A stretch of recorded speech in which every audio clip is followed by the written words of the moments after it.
I think we're good to go. We've been recording for the last 5 minutes. Oh, So it's that easy. yeah. Okay, cool. It's that easy. But I do owe you, like every single person that comes over to Cauliflower and does it, a proper introduction. Yes, give me a proper introduction. Before me, ladies and gentlemen, I have Boris, correct me if I'm wrong, Brajovic. Brajovic.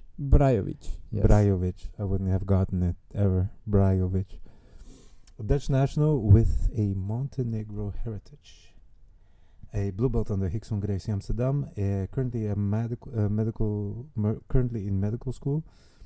A master student. And the interesting part, what we are also sitting here for today, is the fact that his master's thesis has been published in the BMG, Open Sport and Exercise for Medicine. That's fantastic. That is something that I've heard, and I talked to a couple of people. That's pretty hard to do. Yeah, like I remember when my principal investigator, so like the person that's like my the one that organizes it and stuff, said like, oh yeah, we're gonna try to publish it somewhere. And I was like, okay, cool, like publish my research somewhere. And I was like, well, maybe some like small scientific article, but this is actually the biggest scientific publisher for sports medicine. So to be published like with my first master thesis already in the biggest publication where I can get it is just awesome. Only going higher from here. Yeah, that's it. and the best part is that I did it about something that I truly love, and that's jiu-jitsu. Yeah, we have actually something like a thesis that is about jiu-jitsu. Yeah. And it's up there. I mean, the sport is growing so rapidly and so strongly, and you're doing something that you love so dearly. Yeah. I mean, it must feel fantastic to have it. Yeah, it is. It truly is. Like, I remember like a lot of my other students, they were like doing research on some molecules in some kidneys, and then like super boring, and you're in the laboratory all the time. And I was like, even if I get that published somewhere, I wouldn't even be happy, and I just basically followed my dream, and guess that works out. Followed happiness in this followed happiness. This is what happens. Fantastic. Man. I'll take just a small step back. And you're a blue belt, and I just wanted to touch on this because I'm like, you've been, ever since I've known you've been busy with the blue belt, but yes. And that is not I think people might think, oh my God, he's probably horrible at jiu-jitsu. Well, that's absolutely not it. What actually happened is, I think your progress was a little bit halted due to the fact that you have an injury. Yeah, I have an injury myself. It started in 2022. I remember when I was squatting, I pulled my adductor. And since then it was just like 3 years of like training for a month, re-pulling it, training for 2 months, re-pulling it again, 4 months of rehab again, then 1 year of rehab. Then it was a roller coaster. It's just this downward spiral where you try to go back to it and it doesn't work. Yep. Yeah. How did that work on your mind, by the way?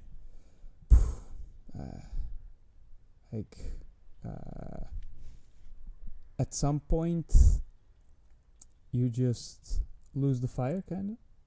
Yeah, I can understand that. And like, that's one thing, and then there's also like constant fear, also like doubting yourself. It's like at some point, everything just became like, there were moments that there was just no light at the end of the tunnel. It was just dark. And I remember also like some people, like I remember like one particular friend, like Eddie, like he looked at me and was like, you look like the warrior that like lost his spirit. I was like, fuck. That's like exactly how it felt. Yeah. Shit. Yeah. deep. It's deep. How are you holding up now after all of this? Like, because I feel that you're a little bit at the end of the ride of being of going through all of this, and you also just told me a little bit before we started everything that you're gonna come back to training. Yeah. So actually, like, funny enough, like next week I'm gonna start like training again, really slowly, really safely. But so the thing was, I think that 3-year like long ride of like the injury and stuff like that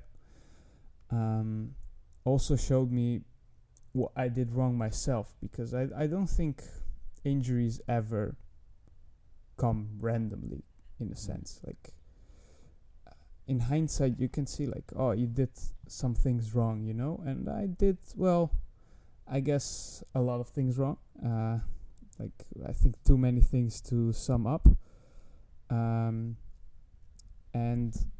I do think that also the journey of those 3 years, I really also learned some things that will help speed up my progress later, and it's like something inevitable.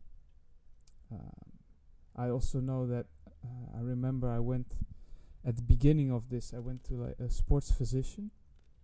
I was like how can I, if I'm getting injured this much, how could I ever become a professional athlete, which is still my dream? And then he said to me, well, so look, it looks fucked right now, because it's like you've like already lost like a year of training, and it looks as if you're very injury prone. And then he told me, but we usually see this with all the best athletes. So like, for example, Usain Bolt, he also had crazy back problems with his scoliosis, which he still has, but which really hindered him from running fast for like multiple years. And then you overcome those things, you learn some things, and then those people actually become the greatest athletes. And he said like there's really like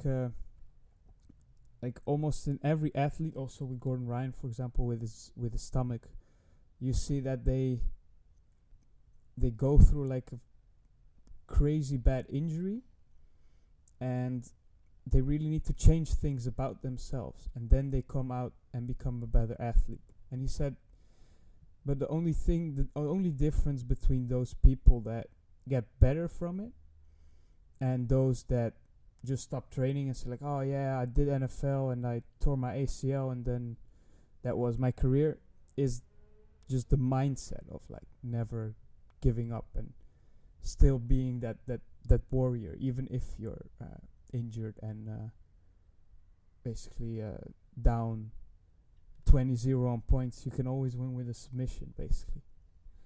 That is a fantastic mindset. Yeah. And is that the current mindset that you have, that you're like, yes, I'm gonna get back to this stronger than ever? Yes, definitely. I think that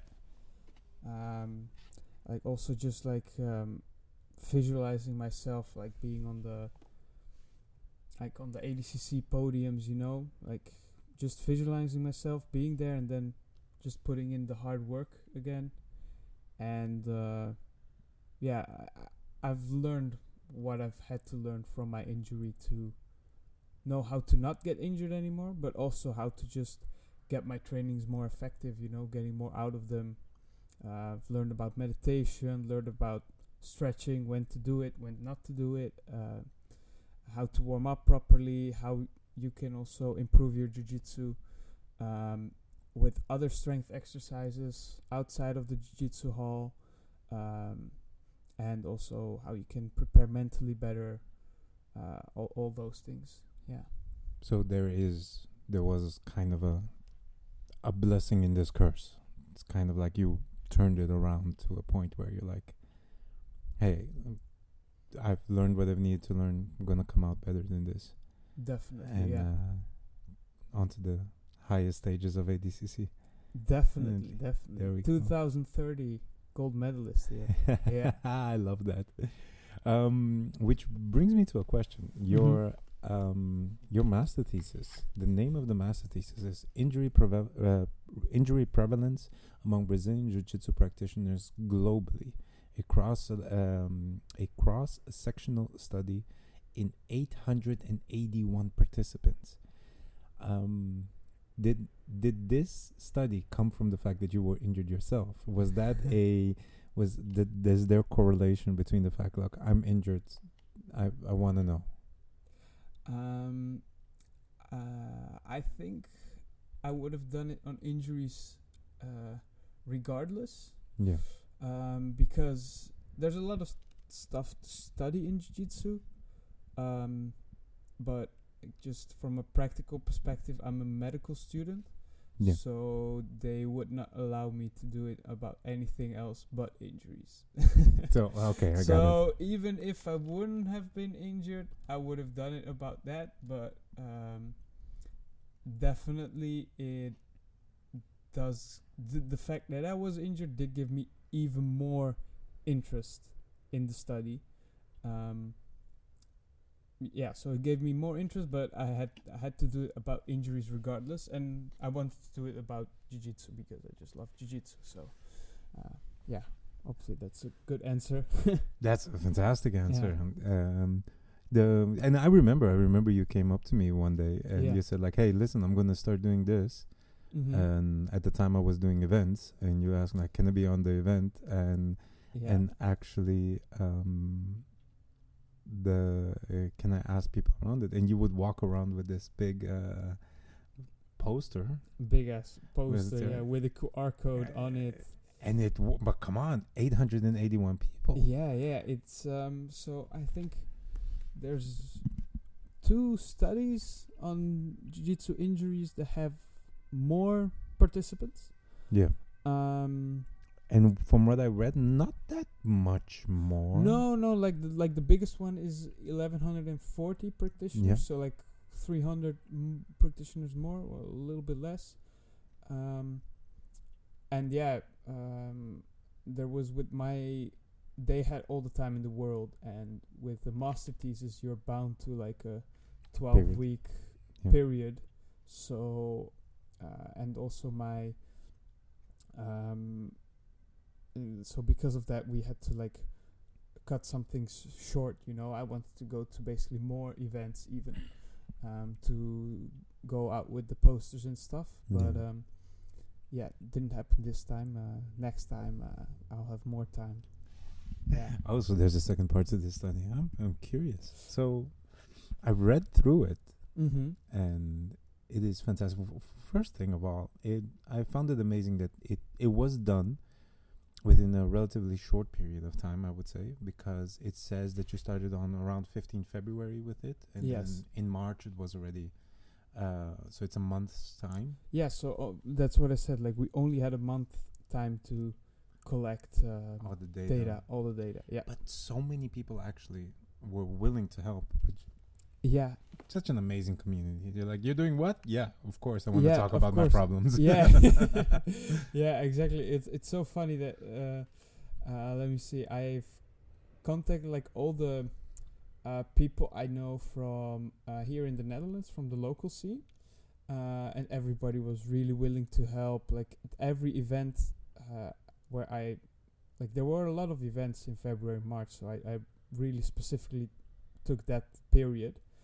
And every organizer was like, yeah, just come here. And everybody was like, yeah, I want to fill in the survey. Yeah. And some people like would have like a cast on their leg, They would be like, sure, let me scan this. Like, I'll help you out, buddy. And then there were also people that I contacted online from abroad. And I want to like give like, of course I want to thank everybody, but like a special shout out to like Jake Luigi from the Outlier Database and the Less Impressed More Involved YouTube channel. Oh, yes. Yeah, he's like he really helped me out to spread it to a lot of people that's why you can also see in my study that let me see how many people from America, like a lot of people from America filled in the survey as well. Basically because of him. Like I cannot thank anybody else for that. Let me see how many.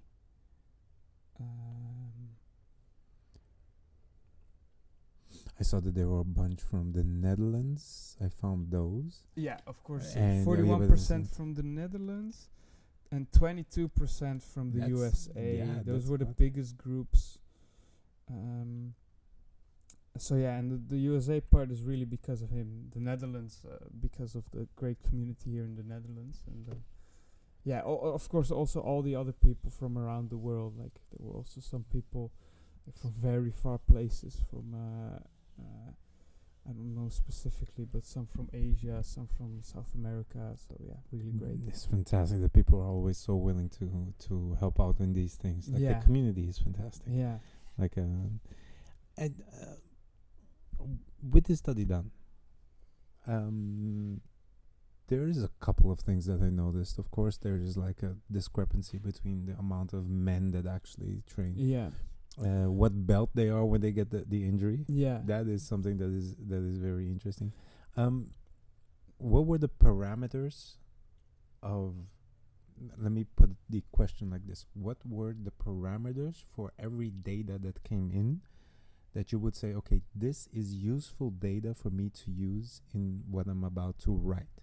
Mm-hmm. So when was it useful data, and what point was it not useful data? Yeah, I think it's a really good question, but I think Thank you. for the I listener, worked on this one. Yeah, I yeah. sat down and actually said, but I think for the listener, just because we haven't talked about what the research exactly was Okay. yet, because we were just like talking a bit about like how we got to it and how good the community was with getting a lot of people in it. But I think as a listener, okay, but what was the research is exactly? That's a good one. So Yes. I'll just explain that quickly. So what we did, we made an online questionnaire about what injuries people had in the previous year. So only in the last 12 months.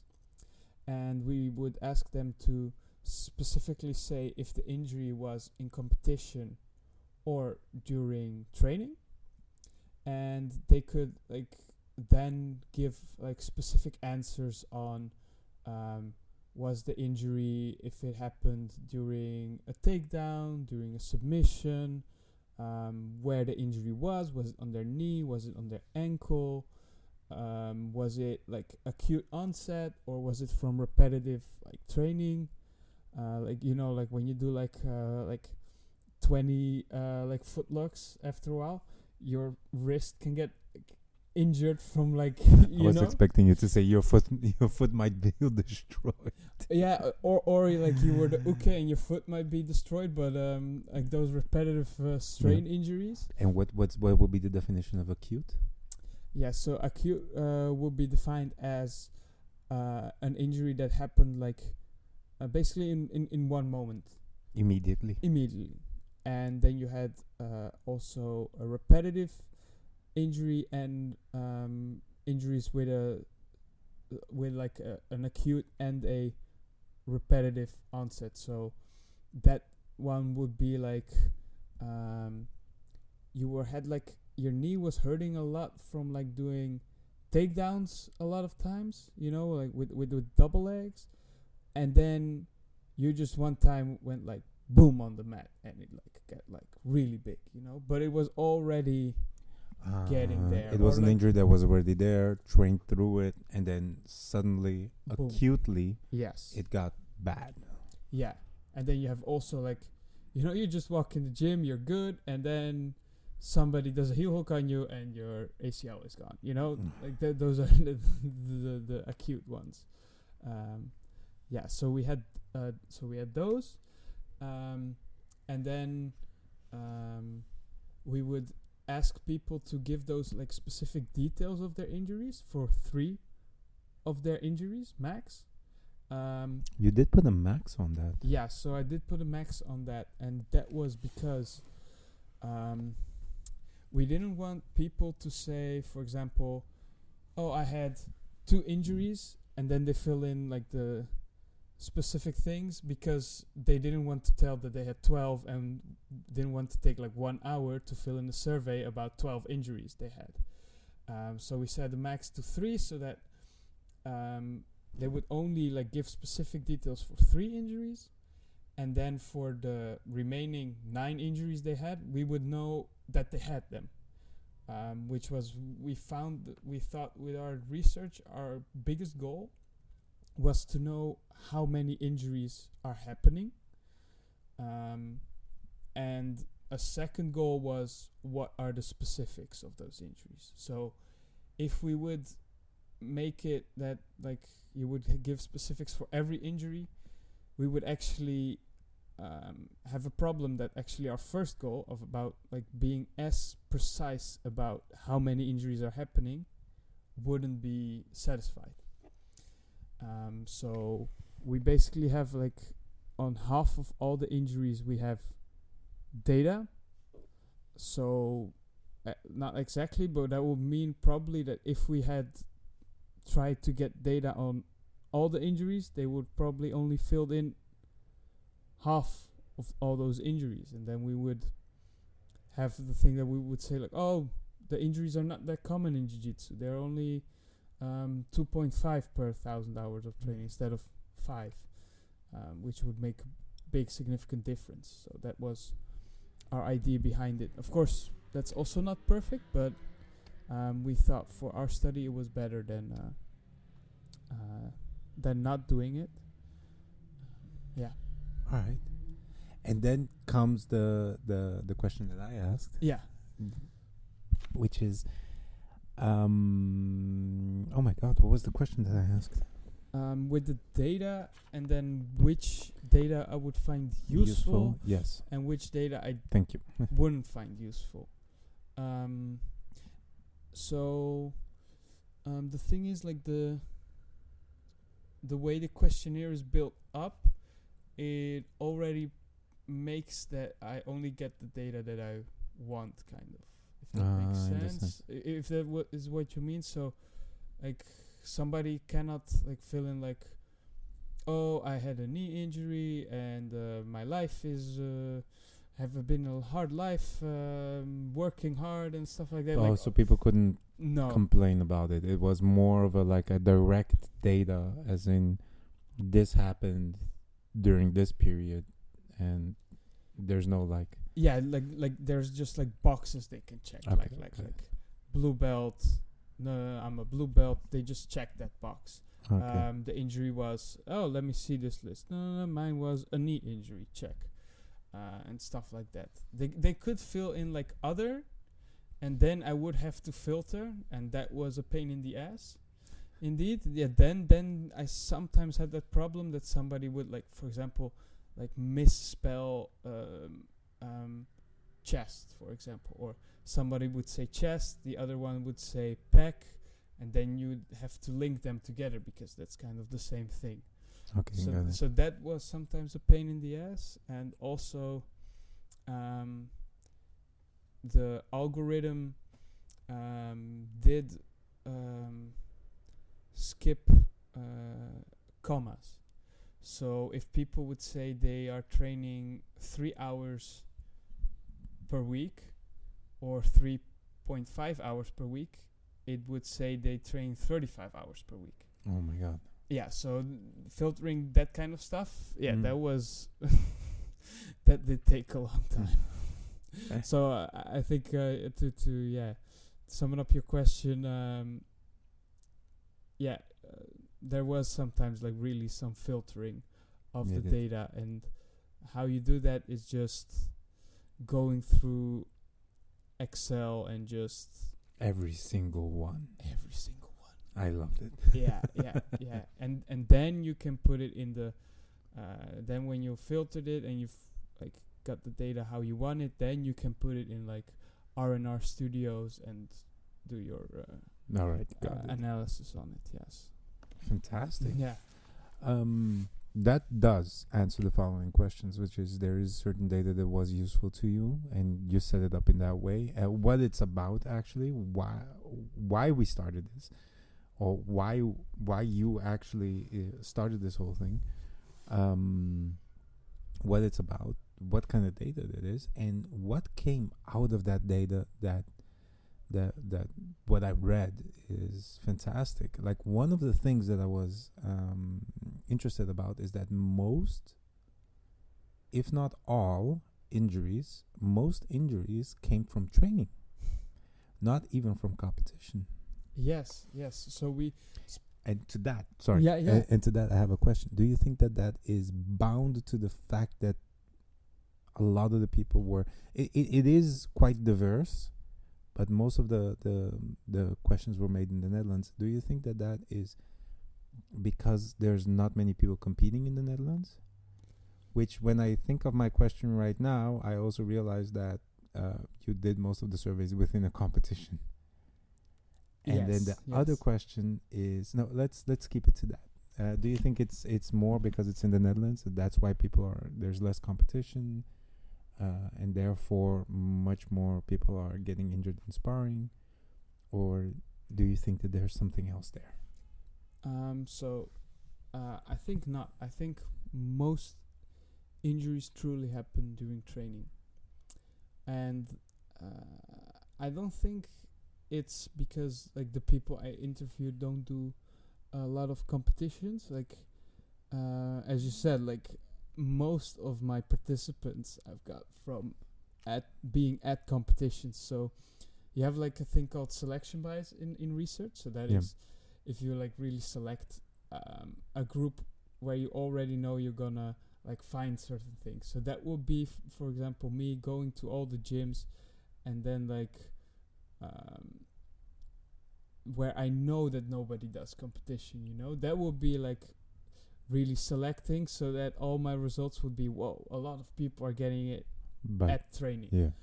But I basically did almost the opposite. I made almost like a selection bias to people getting injured in competition, and I didn't find it. It's very interesting. Yeah. I do think maybe if you go like at the highest level of competition, maybe you would see something else. But even there, like I've heard so many people, like even at ADCC, right, they getting injured in the training leading up to ADCC, and then you only have like some people really getting injured because of not tapping on time in the ADCC. But most of the injuries we see is also there in training. So I really think that this reflects like the real world scenario. And also if you look at my research, like the amount of competitions people would do,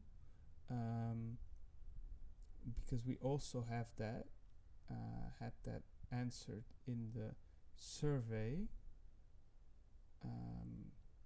It is a quite complete survey. Yeah, it is. They just a treat to read. Are we? Can I link this? Yeah, so I will. It's an open access, so everybody can read it. So, and I would love that. We didn't put it. We have the data, but like you always have to, like like select which data you're gonna publish and what is like less relevant. And I think the final editor said that it was less relevant, so it's not in there anymore. But it was like an average of like 2 or 3 competitions per year. Yeah. And that's competitions. That's maybe people have like 4 matches, Yeah. Also a lot of round robins here in the Netherlands. So I think, Got it. Yeah. I understand. Was it any...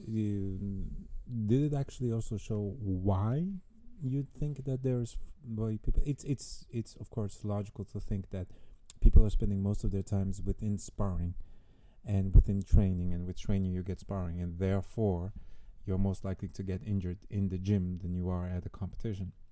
Although we everybody sees it when you get carried out of the competition because of somebody. Everybody sees somebody getting injured, and you always see somebody get injured at competition. Always, so yeah. your mind goes through that like very quickly. Like, oh, if I compete, there is a great big chance of getting injured. But in the end, study does show that it is not as frequent. It is, I think, the same as like people being afraid of airplanes, you know, because when you hear like an airplane has crashed, it's all over the news. While it's actually more dangerous to drive a car because like statistically, like driving in a car, there's like a higher chance of you dying than when you go in an airplane because they're actually like a lot safer. Just that we highlight it when it goes wrong once. Yeah, and that is true. Because it's a greater frequency indeed, because you're sparring the whole time. So, and our sport spars every single fucking day. Yeah. So also in my research, when you looked at the like most injuries are happening in training, but also if you look at the incidence of like of injuries per 1,000 training hours or per 1,000 matches, you do see that like going for 1 hour of training or 1,000 hours of training, basically, because that's how we said it in the study, gives you like 5.5 injuries. So if you train 1,000 hours, kind of, you will get 5.5 injuries. But if you do like 1,000 competitions, and we specifically said like competitions, not competition hours, because you know, most competitions, like let's say, would take like you 5 minutes on average. Like, you know, you have like some higher belts that have longer matches, and also sometimes you win in 1 minute, but just to keep it simple, like 5 minutes. And there you see that for 1,000 matches, if you do 1,000 matches, you would get 55 injuries. So it goes up. It goes up like tenfold. And then somebody took my research on Instagram and like made like a calculation that if you would take it 2 hours, you would get like in competition, you would like for 1,000 competitions, you would get like somewhere like around 300 or 400 injuries. Oh my god. Yeah. So it really goes up, and that's to the point what you were making. Like, we are just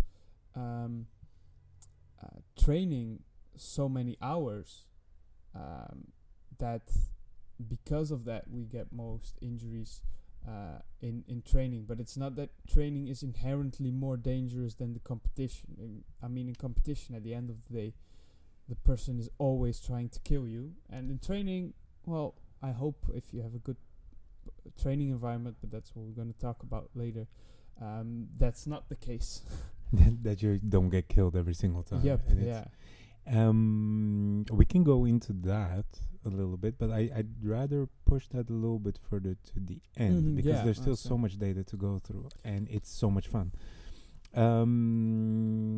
What are the injuries that you see that were the most, like it says here in your study which one it is, but which one are the injuries that you go through and go like, oh my god, this one, this is the most prevalent one, this is the one that happens the most? So what we saw is with regards to like I say like, what do you mean? So what do you mean specifically? Do you mean the location of injury? Do you mean the because like I was specifically asking like where on the body. Where on the body? Okay, there was the most prevalence of injury. So the body parts that are like most prone to injury are the knee. Like 1/4 of all the injuries was to the knee. So like it's crazy. And after that, like 1/8 of all the injuries were to the shoulder, and after that is just the whole body, kind of like 5%, 7%, 3%, like not really in that. How you say? But the knee was like above everything else. That's crazy. Yeah, that is crazy. Yeah, And then I think your next question is, why do you think that? It's exactly set up to that. I mean, like, why is everybody's knee so fucked up? Yeah, so when we looked at, like, specifically for the knee, like, 1/4 of all injuries were to the knee. But then if we zoom in on those knee injuries, 1/4 of all those knee injuries were from submissions.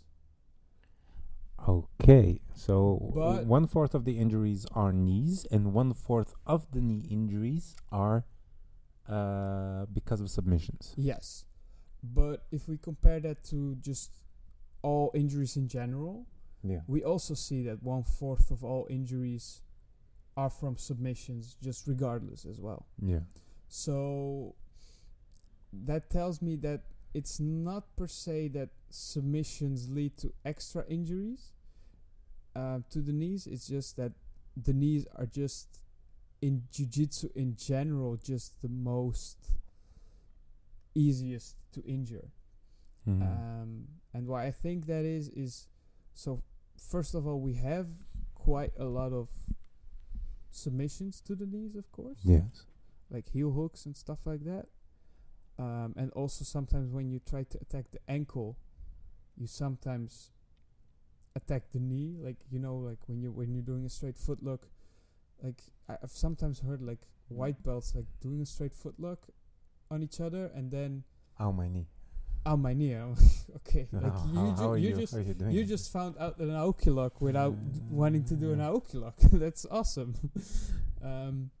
So you have that part, but I think also like a big part of the knee injuries, because I also did like a sub-analysis on knee injuries, just it didn't come into the article. But it was its own whole thing. So when you're publishing something, people like tell you to put things out because it's gonna get too long and stuff, so I had to put it out. But what I also saw was like there were also a lot of injuries to the knees just from random stuff, and I was like, okay, it's hard to say in which specific areas that it is, because I had like a thing they could mark, and it's like other, you know, like not one of these, and like a lot of those knee injuries tick that box, and it's like it's just a minefield of like your knee can just bend in so many different ways, and so well, it can only bend in it's in supposed one to way. only bend in one way, but it can bend in a bunch of other ways. In a bunch of other ways, and with jiu-jitsu, you're just so many ways it can go wrong. I'm just thinking about, like, for example, when you're doing a osotogari, and you're like hooking on the other person, like you can do it in such a funny way that they get a really lot of valgus stress on their knees. So that is I would have no idea what that is. Yeah, so that is when like the knee buckles in, basically. Oh, okay, got it. You know, when you see like you see a lot with like beginners, you know, they have like the X legs all the time. Yeah. So if you like force that on somebody when they don't have the mobility or not have the strength to resist it, then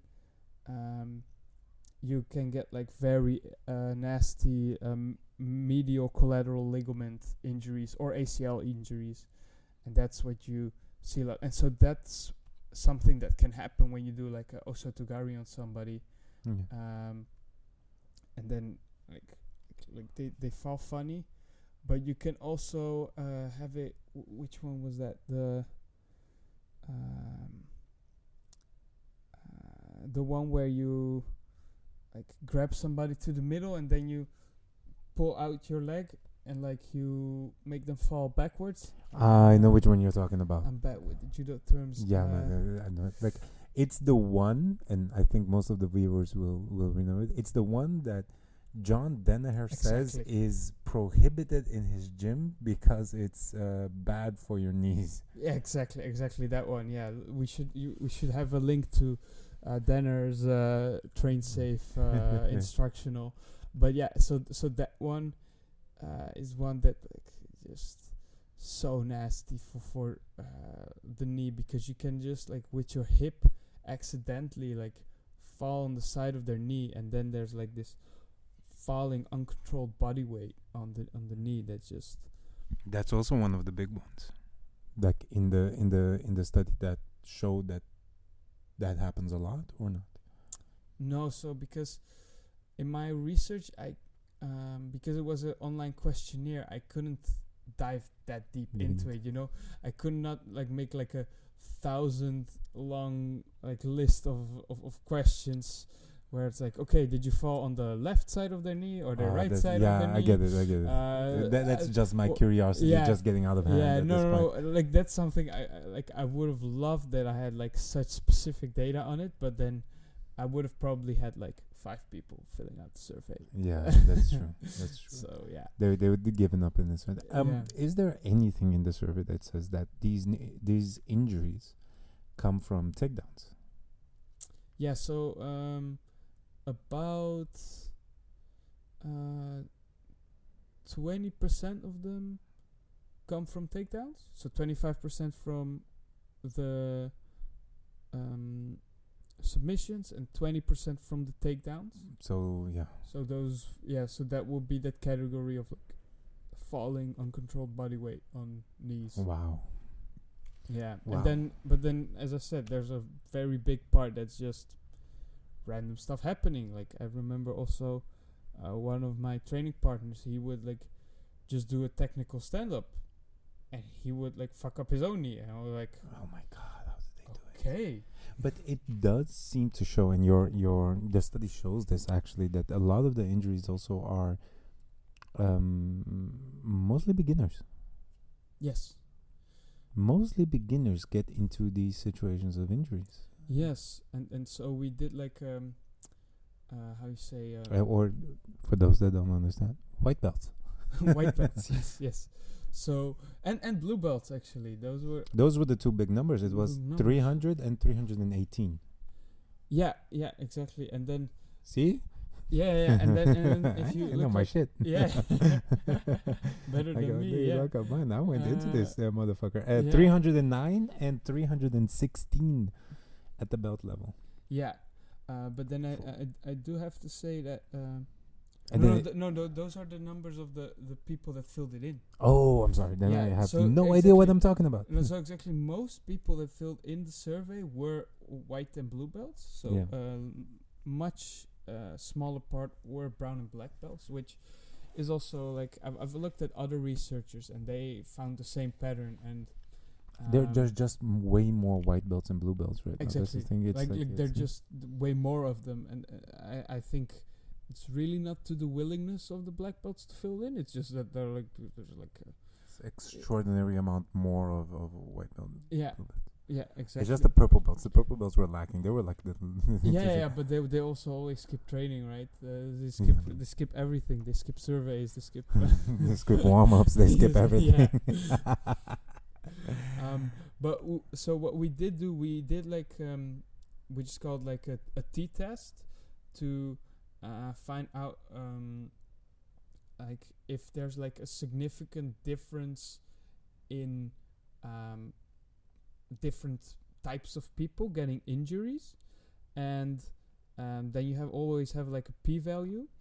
And so that means like if it was like statistically significant, the difference that you saw, because sometimes if you have a very big group of, let's say, I'll just do with patients, like you have like 3,000 patients that you give one type of medicine and 3,000 you give another one, then just because there's like such a big group, you can sometimes see that the one that got the medicine type A does better than type B, but it's just because you had like such a big group that you just randomly found like a difference in that. And with the p-value you can check if how big the chance is that what you found was based on chance or not.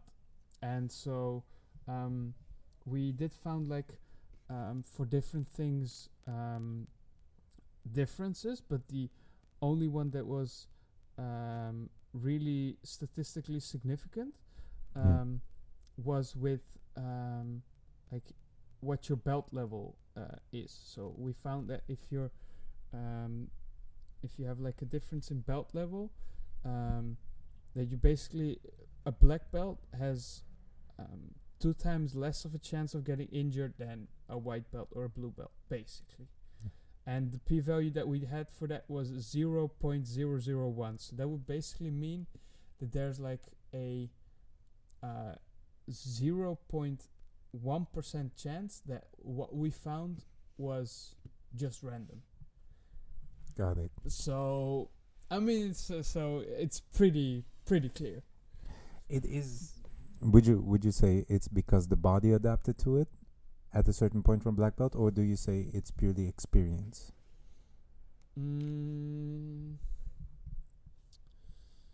Oh, that's a good question. I never, like, I mean, obviously the experience plays a big role in it. Yeah. I mean, like, I remember as a white belt, you would just go like 100% every training, and like just, go balls to the wall, and you wouldn't know that the Sumigaeshi, I think it's called, the takedown, right? No, Sumigaeshi is the one from the front. I think it's that's Sumigaeshi is a kind of butterfly kind of thing. Oh yeah, sorry. Oh, Jesus. The back one I can't remember it, and I'm searching my mind for it, but no, I can't remember. Anyway, but like doing like stupid moves and stuff like that.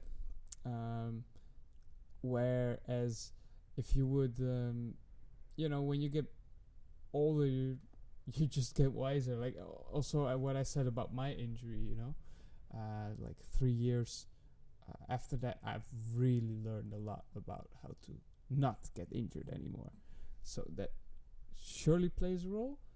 But then I do think you have a point. I think that the body adaptation to it also helps you get less injured, because like when you like have like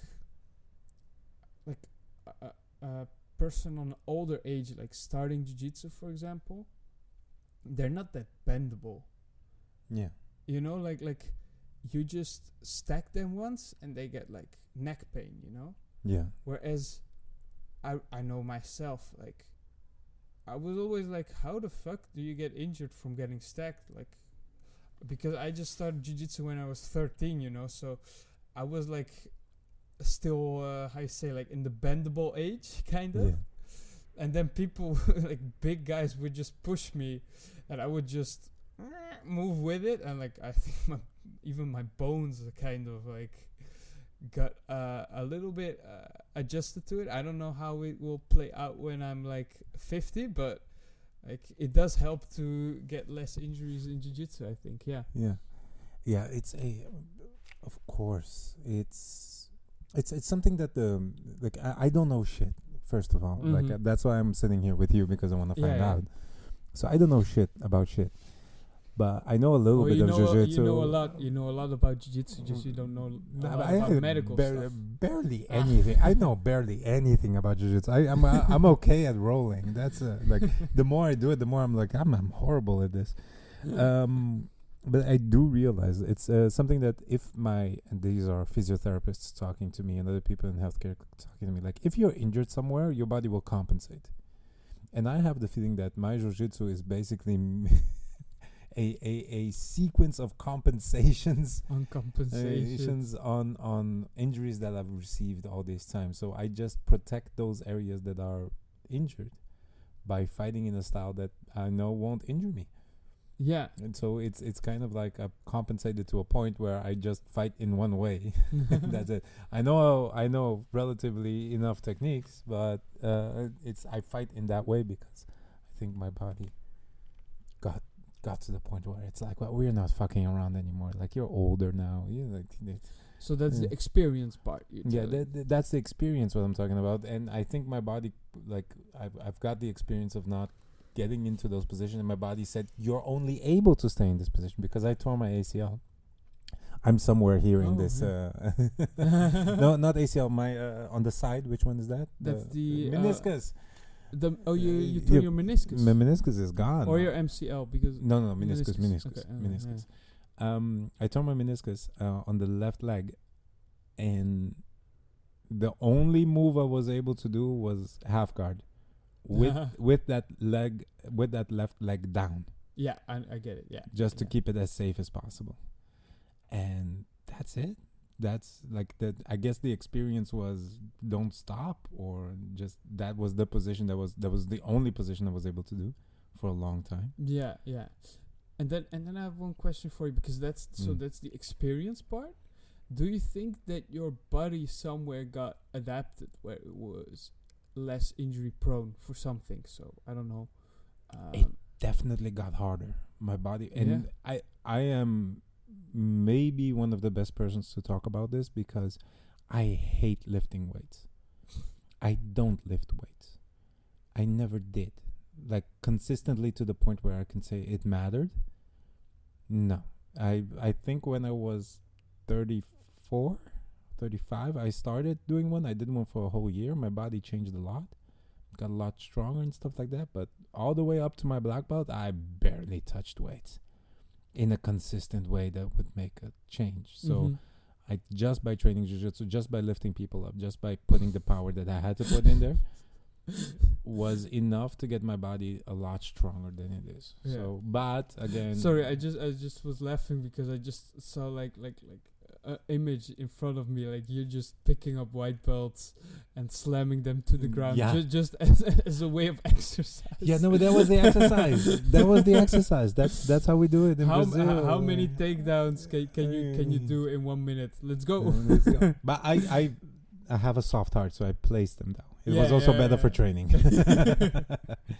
Like eccentric down, eccentric up, you know. That was the idea. But yeah, it was basically me just learning how to move around and moving in ways that I would say that experience made the greatest difference. It's just moving in ways that I know would not injure me. Like I would sense, and I know that sense isn't a scientific word, but I would premeditate the fact that if I go into a certain direction or I turn into that direction, I'm going to get injured. And I knew, my body knew that it goes until here no further. Or don't go that way, you're going to rip it. So that's still experience. It's mostly experience, yes. But so you don't feel like your bones just got like harder and oh yeah that's what I was talking about. Like if somebody would do an ankle lock on you, for example. I didn't think about the bones and the tendons and stuff like that. That's what I meant. Those are my right foot and my left foot, by getting straight ankle locked by very evil people for a long time, are like, now I'm immune to them. It just doesn't hurt that much. And another one, I had a couple of guys in our training room in Brazil that were just incredibly good at knee on bellies and knee slices that didn't go over your thigh, but they aimed knee slices on your sternum.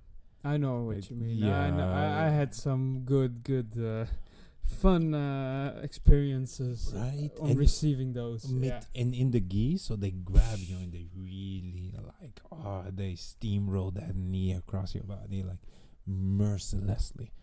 So I that part, like the upper part of my body, my ribs and stuff like that, abs got a lot stronger. Just for those reasons. And I think bone density went also up in my hands and elbows. Yeah. And that's what I want to say. I think that is really a thing. Like people also there are like some people, Peter Attia, he has his own podcast. He's a medical he's just a medical professor in America, and because he lives in Austin and then in New York sometimes, so I don't know exactly where he is right now, San Francisco and New York, But even he, like, he doesn't have like a particular interest in grappling and stuff like that, but he also found like papers where they look at like the bone density of like people grappling and stuff, and it's actually the best thing you can do against osteoporosis. Like, it's crazy. Like, I was like, because I Get was, your shit torn apart. Yeah. Jiu-Jitsu is the best thing you can do. yeah, so That for is your insane. bones, yeah, so for your bones and for tendons and ligaments, it's actually a really good thing to do. So of course, maybe we will get some osteoarthritis in some joints from yeah, our no. sports, definitely. But we also won't get like those hip fractures and stuff like that. So I think, like, you know, like in your 80s, living with some knee pain but not fracturing your hip. Yeah. I like that. I'll like, take that deal. I'll take that deal. I love it, actually. Yeah. Well, consider also the fact that once we are older and with all the steroids used there is in Jiu-Jitsu, we'll probably be up to our gills in steroids when we're 60 years old. Because I don't know what you're planning to do, but around that time, I don't want to feel a thing. I just want to be 60 years old and just a ball of steroids. Muscles on every part of my knee and hip and everything like that, just to keep it going. Keep it going. Yeah.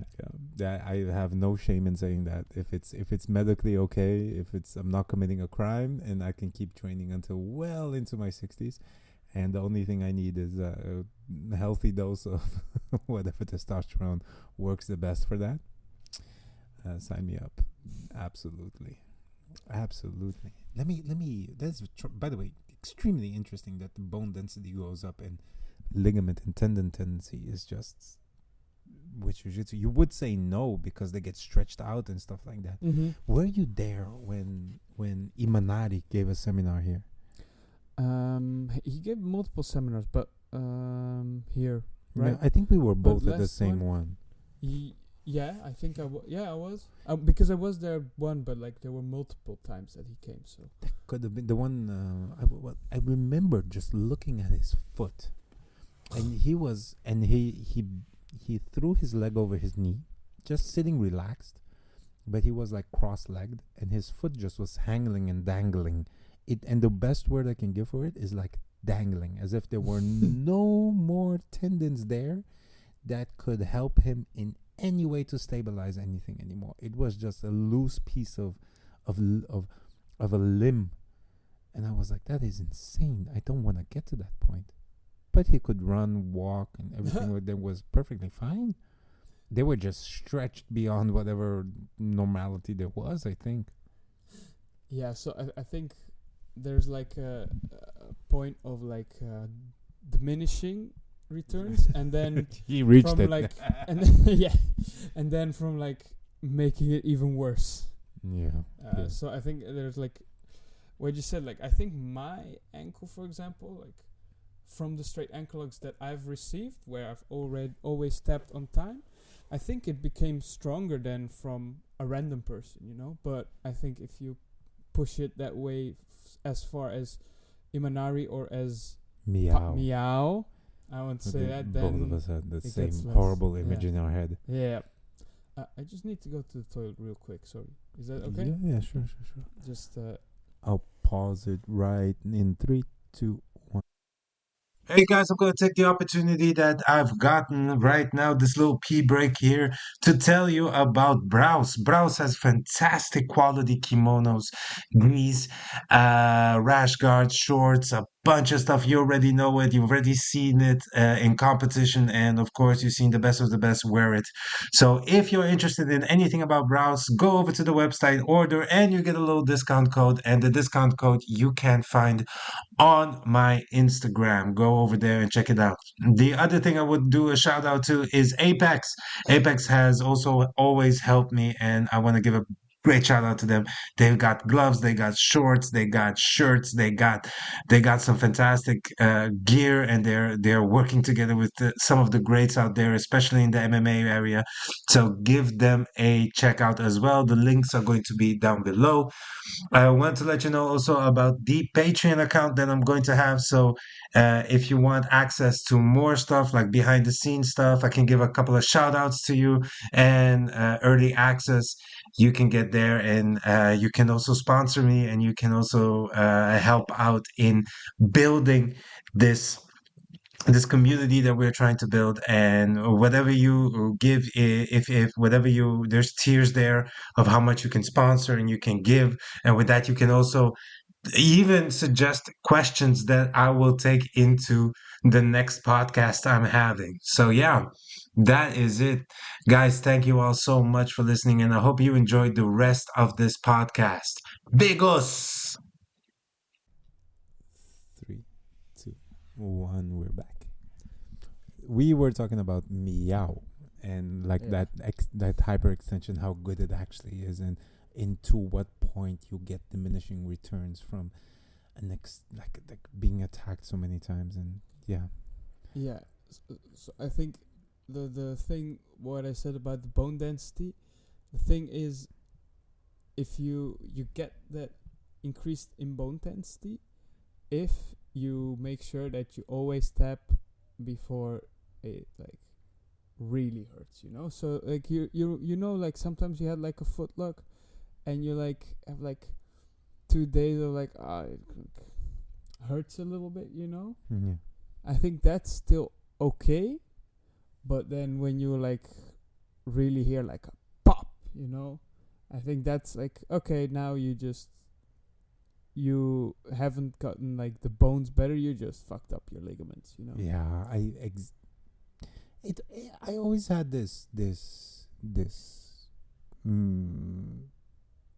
approach, this mental approach to it, or this spirit to it. It was like, if you catch me in something and it's a good catch and you don't even have to apply that much pressure, but you got me, I already tapped beforehand. Yeah. Because you did it. You won. In my head, you won the game. Mm-hmm. You set it up in a way that, yes, can I resist until the end and let you break it and get out, or I don't care, overpower. I feel that that's not the goal of the game. That's true. like, if I did everything correctly and you did even everything more correctly, I'd say, and you catch me in a straight ankle lock, it's in there, it's under your arm, you're about to twist away to get it, my hand is already there. Yeah. And by the slightest hint of pressure, I'm like, man, good job. Mm-hmm. We're training. Fantastic work. Maybe I'll catch the next one. Yeah, exactly. And that's my idea. Can I let it go all the way through? Yeah, but then my mind is like, well, shouldn't I keep this for competition? Yeah. And it has to be a really damn good competition for me to go like, yeah, break it. Yeah, and what I wanted to say on like the last thing I want to say on like grappling being good for your tendons, ligaments, and bones and stuff. It has to. It is with the side note, of course, as what you said, that it is with you with what I would call like a learning training mentality, Yeah. where you're always willing to tap and to tell your defeat and tap and get to the next sparring session or the next session and try to do better, and so it's about that. And it's also we have to distinguish also between like recreational and professional, because doing any sport professionally is not healthy for your body. Like that's just something that like we know from all research from other disciplines.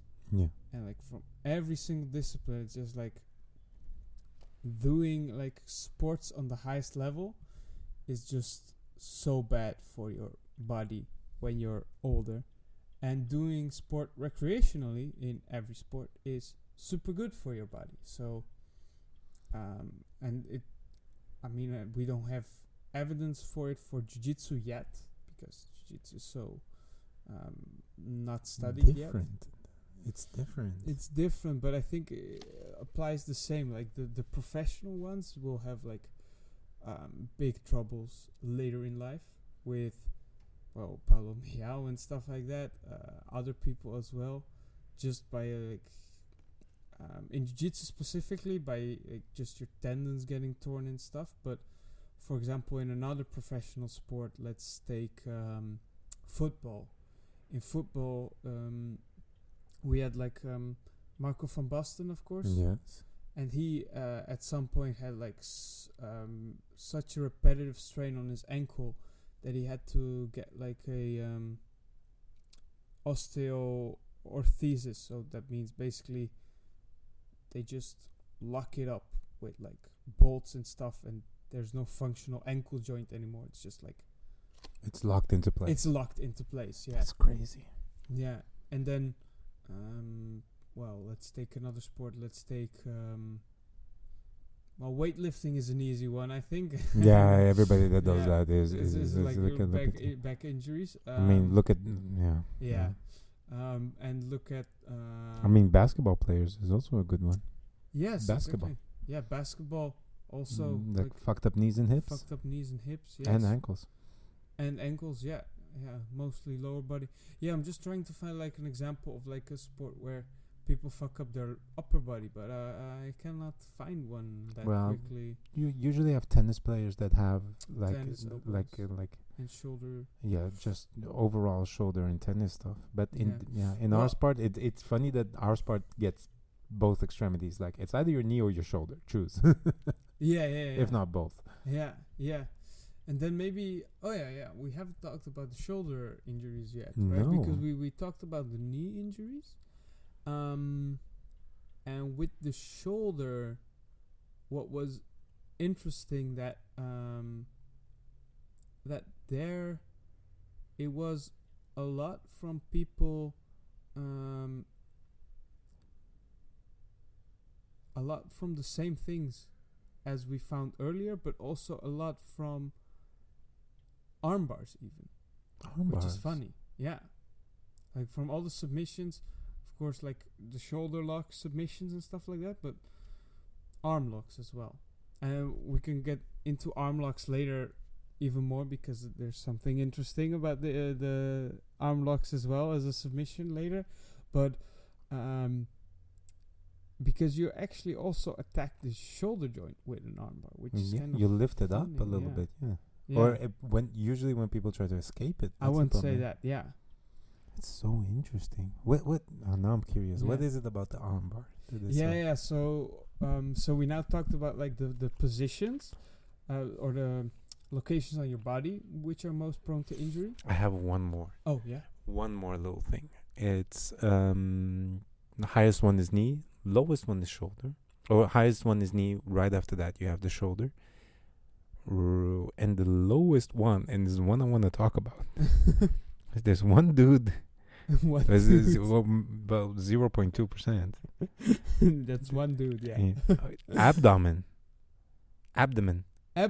Yeah. Yeah. Did he specify this? Like, how did you, like, I don't know. Like 0.8 was thoracic spine, and the one after that is like upper arm. I get those, but your abdomen. You can like still find. Well, abdomen.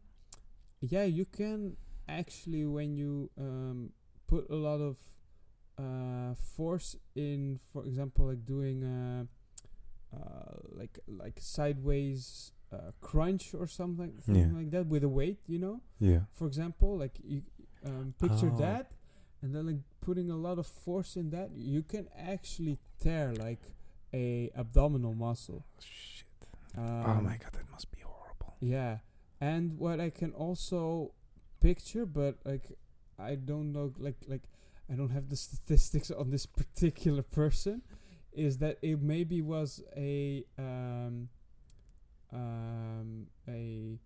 knee on his abdomen which caused an injury, which can really be fucked up, like a really bad bruise, or even maybe internal organs, or a tear or something like that. Yeah, but it doesn't have to even be a tear. It can also be like a contusion of like the internal organs, like your that's true. A contusion, like that bad of a fall or a knee landing or something like that. Yes, exactly. So I don't know. It's crazy. So I don't feel like this dude was like a really stupid white belt or stuff like that. I just think it was really unlucky unlucky. But that sounds like somebody that was unlucky. Like if you do 0.2%, that's you're the freak accident. He's the freak accident. Yeah. Yeah. I'm gonna wrap this part up, and I will say that like this part of us going through what's going on, because it's super interesting. Yes, and there's a lot to go through. There's a lot, and I'd say that this study is going to be up so that people can take a look at it. Yeah, definitely.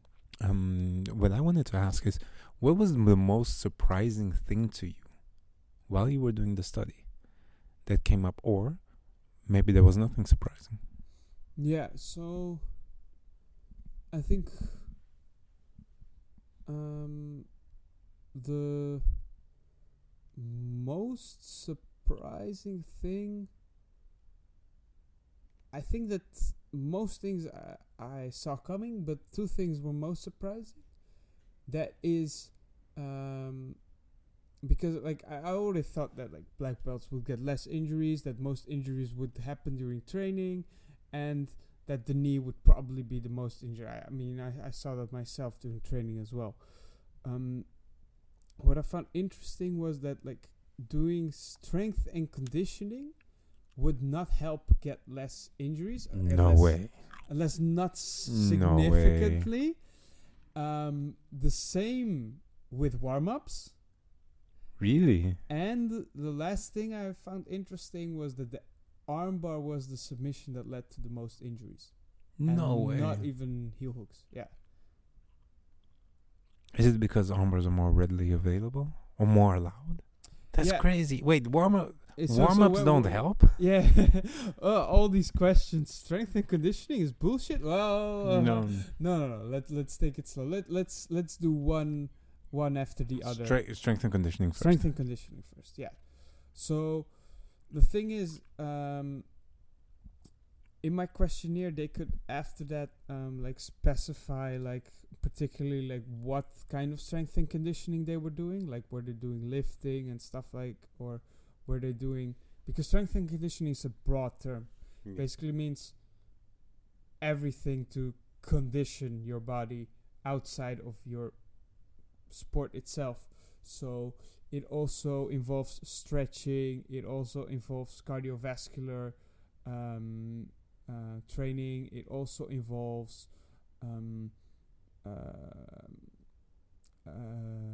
drills, like specific jiu-jitsu drills. That's also considered like strength and conditioning. So those were all put together into does strength and conditioning help or not? Because as I said, like you sometimes don't have we didn't have enough time to analyze that in detail exactly. But from my own experience and from what I know from other sports is that like just lifting weights and just getting big and more muscle just makes you less prone to injury. It's just that the way my research was set up, it was just very hard to find that. And as I said, because the biggest goal of my research was to find out how many injuries were happening and when they were happening, and not to how specific they are happening and what risk factors would help to not get it or do get it. I mean, it's fun that we did find out a bit about risk factors, but it wasn't the primary goal. That will be a goal for future research to really focus on that. But to sum it up, I think strength and conditioning, like lifting weights, it's just the best thing that we can do to not get injured. I don't know what your take is on strength and conditioning. Absolutely. I've heard that all my life. Yeah. I've never did it because I hate it. That's why I do jiu-jitsu. And like my whole training has been around jiu-jitsu. Yeah. And I try to move in a way that makes me work out. Oh, also, we said the lift white belts. Lift white belts, yeah. But it's I try to keep my training as useful as possible. I've heard and I've known it, and people have told me this whole time, like lift some weights too. Mm-hmm. But now in my head is like, I don't want to lift weights because of the jiu-jitsu or get better at that. No, I've set a goal in my mind, which was from now until the end of next year, I want to have huge arms because I just wanted to have them. You know, so I'm like in my head, I'm gonna go like I'm gonna get big ass shoulders, big ass biceps, and big ass hands. I want big hands. Big hands. Yeah, I want bigger hands. Just to like I think it looks cool. That's it. Like And it will, as an extra, it will help with jiu-jitsu. yeah, and if it helps with jiu-jitsu, fantastic. You know, and I'd love that too. But it has nothing to do with that. Yeah, It's purely aesthetical. I love it. My whole goal was that. And why do I want that? Because I want to have a arm tattoo sleeve. And that's the reason I'm doing it. And it's not. And people have told me, no, you should do this and this and this because it's going to help. And indeed, in that 1 year where I was very busy with lifting weights and stuff like that, I had an injury. It was because of the fitness I did and the lifting weights that I did. That injury became less because there were more supporting muscles around it.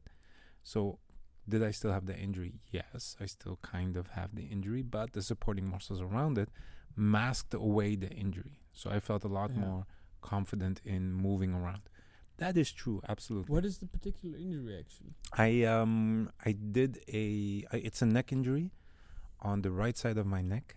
I did something, and it has to do with my shoulder. I did a sloppy double leg. And my idea of this double leg was I'm going to do it sloppy because I know you're going to sprawl. Because I can't stand anymore. I don't want to do wrestling anymore. I'm just going to shoot this ugly double leg. You're going to sprawl on me. I'm going to fall on my side and take the half guard or take whatever position you give me, and that's fine. Right? And at that time, actually, I think I was training a lot of back take escapes and stuff like that. I was on a whole Eduardo Teles kind of movement stuff. But I did the move and they felt weird on my neck and my arm got hyperextended. And then I lost all strength in my pec. So from my neck to my shoulder, all the strength I had in my pec went away. And to this day, I don't feel my finger anymore. Oh, so all those nerves are just, I don't know, I fucked up that nerve. Oh, yeah. I remember like in my,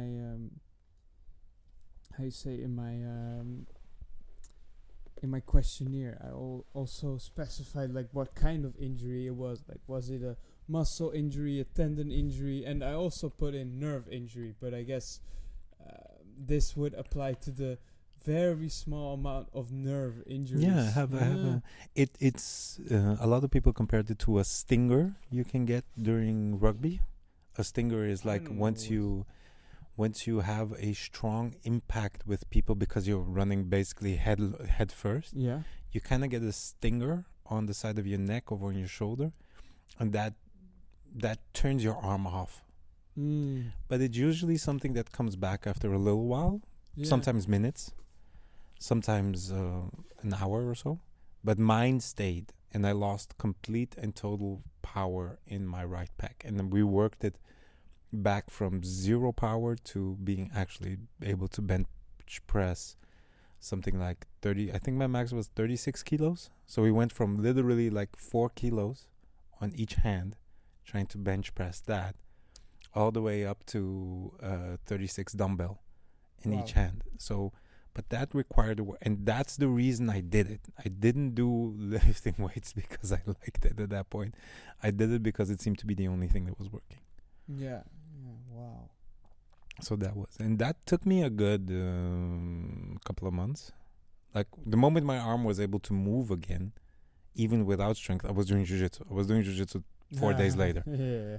Like, fuck it, then we're going to do it without a pec. That's fine.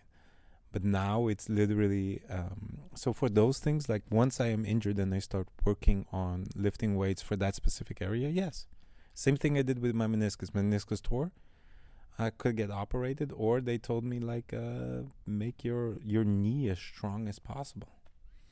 I'm going to give bad advice right now, but I took steroids at that time and just trained my legs for like 12 weeks. Just legs. Just like I had huge legs. They were really strong, but yeah, I was able to do jiu-jitsu again. So let's go. Yeah.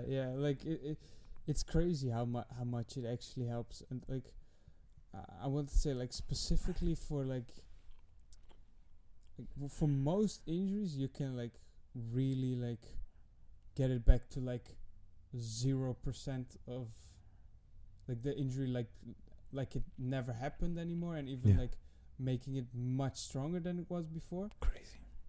Like specifically for the one you mentioned, like the nerve one, it's just fucked up because like of the whole body, nerves are just so bad at like recovering. I mean we do see some crazy stuff sometimes, but it's just like the hardest thing to recover.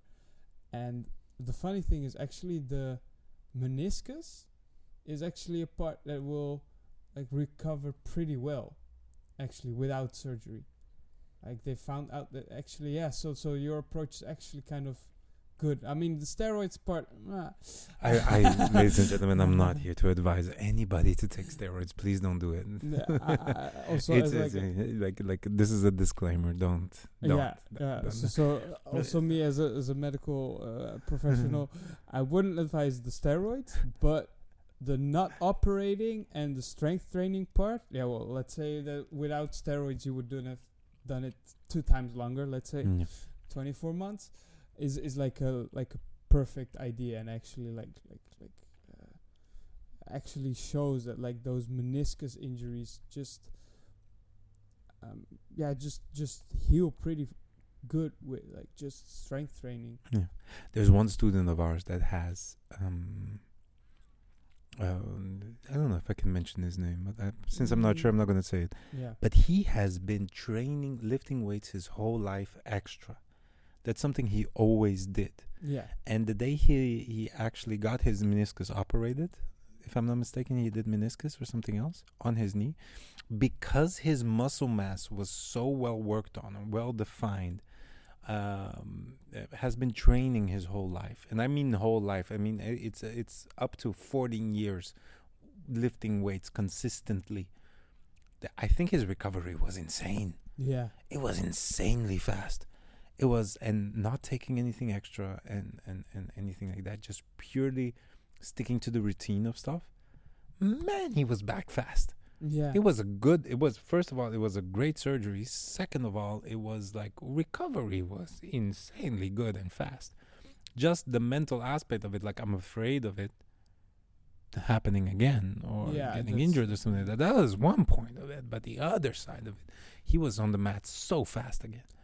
And also like with the worst knee injury that we can imagine is like, of course, the ACL injury, right? Like where it just completely tears.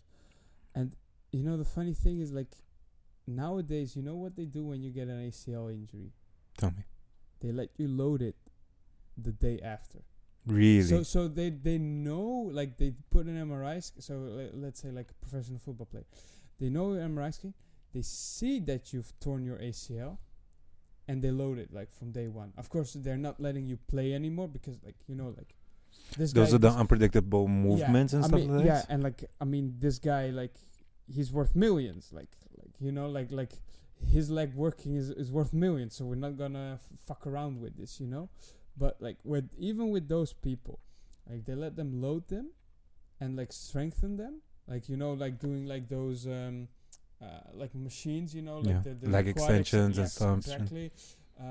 But even like some compound stuff, I was like, really, would you do that? And they were like, yeah, because you need to keep the like body-mind connection as well to like the movements even. I was like, because you can't start. I understand that. So even that they're doing, and then they put them in the operation, and then they can actually, after the operation for a little while, actually do even less than before the operation, and then they're slowly working it up again.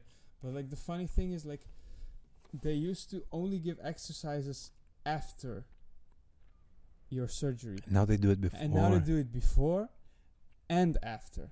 That's amazing. And they see much better results. Yeah, I could imagine that. And there are even people that got an ACL injury. This is more in NFL. Like, there's like different culture. You know, like in football, they will get you an MRI. They will keep you off the bench. But like in NFL, it's just like this fucked up world, you know, where they fucking feel something in the knee and they just keep going. Yeah. And they've like some athletes, I don't know the specific names, we will have to look them up. They like tore their ACL and just kept like working out and stuff like that, and just because they're so strong, they just never had problems with it.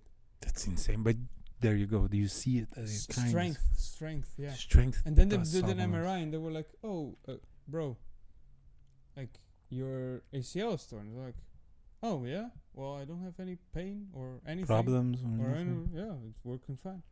Lift weights, boys. Lift weights. So yeah, so that's on lifting weights. We are by the way, guys, we are now at the phase of the conversation where it went from like going from this into like what are the best things to do. Now let's look at warm-ups. Yes. This is something that revealed in the study. What does warm-ups do? Is it worth skipping them? Have purple belts been right this whole time? Yes. So when you look at the data that I have collected, we didn't see a significant difference in getting injured if you're doing warm-ups or not. Okay. It's crazy.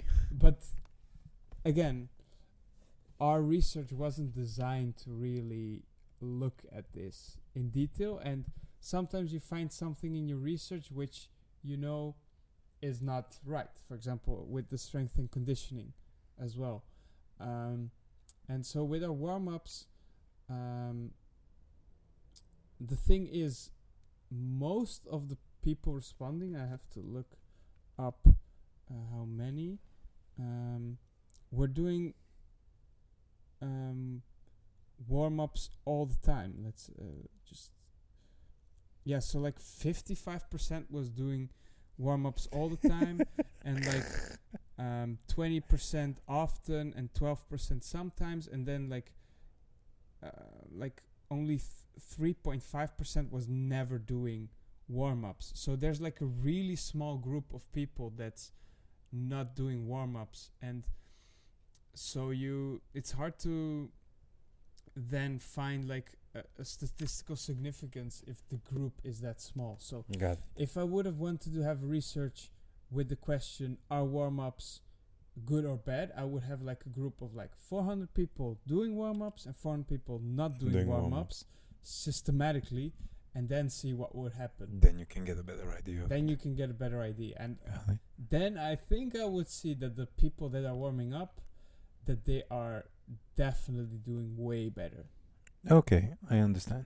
And also, there it is.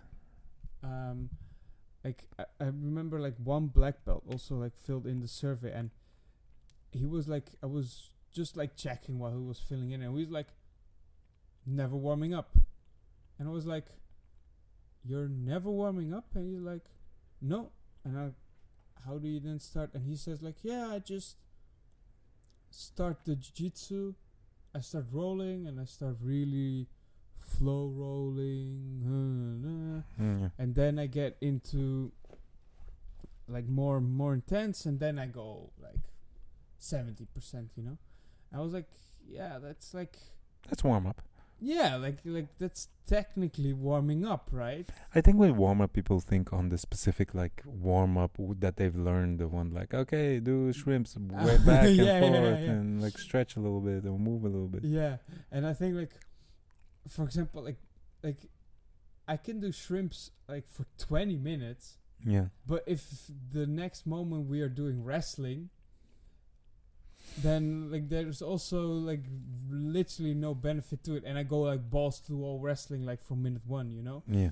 Then I'm also gonna get injured. So I think your warm up should just like reflect mostly on like the muscles you are going to use, and also you should build up the intensity, the same as like people doing in powerlifting, you know. They don't like, I mean, we always look on TikTok and see the thing where they pull up like the 300 kilo bar, you know. But like I know sometimes when I look at them in the gym, it's like first they do like 20 reps with like just the barbell. Then they put like 2 plates of 20 kilos on it. Then they put another plate. Then they rest a bit. Then they do some other exercise, maybe even. Then they go again. Like it takes like 40 minutes before these people do those. Those high sets, and that's what I also think about warm up. Like, do I specifically do warm up? No. Do I teach warm up? No. We start the class by doing technique. Mm-hmm. We start the class by but very, very, very restricted. Like, for example, this week we're working on mount. Mm-hmm. Stay on top of your partner. Don't use your hands. You're gonna fly off in 2 minutes. That's or in less, in like 5 to 10 seconds. You're off. You're on the floor. But then it's his turn. Then it's your turn. Then it's his turn. Then it's your turn. It's kind of a warm up. So we warm up doing like first, almost 40, 45 minutes of moving, of technique, of this, of that, of trying everything. And then I go into sparring, but the first rounds of sparring are positional sparring. Yeah. And very, very close positions usually. Like start mounted, start in a smashed half guard, start with your back, like take somebody's back. And then you start like 2-3 rounds into that. Then we're going to go like, okay, now it's free. Yeah. Now you go. Now you just go hard. Now you can go. Yeah, but I do think still that like really doing like a little bit of like solo movement. That is something that absolutely I believe in. Before I do believe that really, I mean, I don't have like any evidence for this, but I do think that really helps a lot, you know. And the reason I don't know shit about shit, but when I do solo movement and I imagine myself like I literally just shadow box or shadow jiu-jitsu and it looks ridiculous. I bet it does. But it does bring a little bit of mind-body consciousness. Yeah, exactly. And then I just know I have a good day. Yeah, because like even what you said with the technique, you know, like sometimes somebody starts doing like a funny movement, you know, that you didn't exactly expect he would do. Like you're, for example, working on straight ankle locks, and like you have a training partner that's that random as white belt, and he just yanks real hard, you know, from the start. Where if you had, you know, like had taken like 10 minutes to like warm up your body, stuff like that, maybe would have gotten a little bit. Yeah, wouldn't have hurt that much, you know. So also like that black belt friend of mine that like doesn't do warm ups and stuff like that, or like does it by like monitoring his resistance that he's giving. I think it's an okay approach, but I don't think it's the best approach. Let's say like this: it's an okay approach because he's a grown ass man and he's a black belt. He probably knows that works well for him in the black belt level and what he's doing and stuff like that. I think that's great. This is not advisable for anybody like white belts or blue belts or even purple belts. Like But I think even for those black belts that you just need one spazzy white belt. That's it. Whereas if you would have taken like the good amount of time to warm up your body, then even the spazzy white belt wouldn't have or would have had like should have done like more spazziness to get you injured. Yeah. So I just think like for a warm up, just take like anywhere between 5 to 10 minutes in which you do movements that are as specific as possible to your sport, and have like a heart rate of around like 100 beats to like 140 beats per minute. I mean, kind of like what you like. I mean, if you like a little bit more intense, until a slight sweat starts is a good way to put it. That's a good way to put it. And as we talked a little bit off the podcast already about like stretching and stuff. Yeah.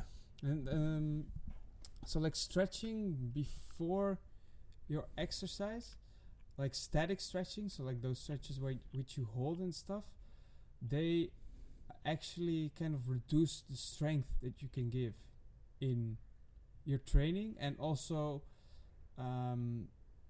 so I don't have evidence for it that it really causes injury, but I do have evidence that it lowers strength output. But I think personally that it also makes you more prone to injury, because if a muscle is at once less able to activate, less able to give strength, then I would think that you would be more prone to injury. And I've noticed it with myself also with my injury. Whereas with dynamic stretches, there is evidence that it actually helps boost performance, especially in more explosive sports as ours, because it kind of like, it's like bouncing into it. So like dynamic stretches is like, for example, like you know, when you're like kicking up as high as possible to your towards your head, for example, that would be like a dynamic way of stretching. Yeah, or like doing like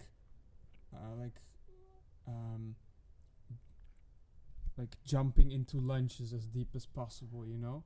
Yeah, I get that. Those are like dynamic stretches which can really help like actually boost performance before training. So I personally like to do some very specific movements, very like restricted. For example, if we're like gonna do foot locks, like very specific foot motions, then I'm gonna do something to get a sweat a little bit. So I will usually do like some shadow rolling to get a sweat going, and then I would also do a couple of dynamic stretches. So for the ankle, it would like just be like just giving like slight pulls on it with my hands, you know, in different directions. Well, the ankle is kind of hard. Ankle has always been a bitch. Yeah, like hard to warm up. Or we'll do like a little bit of like rocking.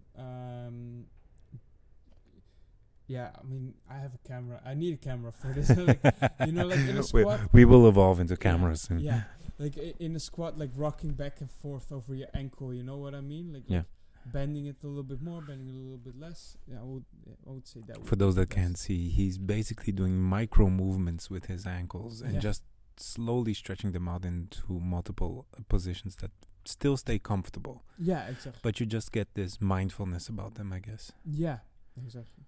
Okay. We had one more thing, and that was the armbar. Yes, the armbar. So I found that the most submission injuries are caused by arm bars, and it was wait, can you have the percentages, right? Can you just so that I don't say it wrong? I think. Tell me which one. I have the injuries here in front of me. If you know the page, I have here injury frequency by body region. Gender. That's let me see. Was it the characteristics? Let me also say something about this. It's like the injuries with detailed description are 888. Yeah. Also, ladies and gentlemen, I mean, and especially gentlemen, I find it fantastic that most of our fighters are men. I like that. I wish we'd see more women, but it's like, I think it's like 800 males and like 60 females or something like that. The number is outrageous. Yeah, like but it also reflects like probably how really like mostly men are doing jiu-jitsu. So because come on, who else wants to hug men than men? Yeah, I want to say the same. Like, we're just gay. some ugly some ugly sweaty guys, hairy, just that's a good description of gay. Much love to the LGBTQ community right now. We say it, but we mean it in a gay way, not that gay. Yeah. I have it already on the arm locks. It was 21% of all submissions were due to arm locks. So oh my god, that's a lot. Yeah, 1/5. And it was 52. Yeah. And that's first place. That's first place, like by far. That's crazy. And after that is the on the second place I'm gonna say is- ankle lock. I'm is not sure.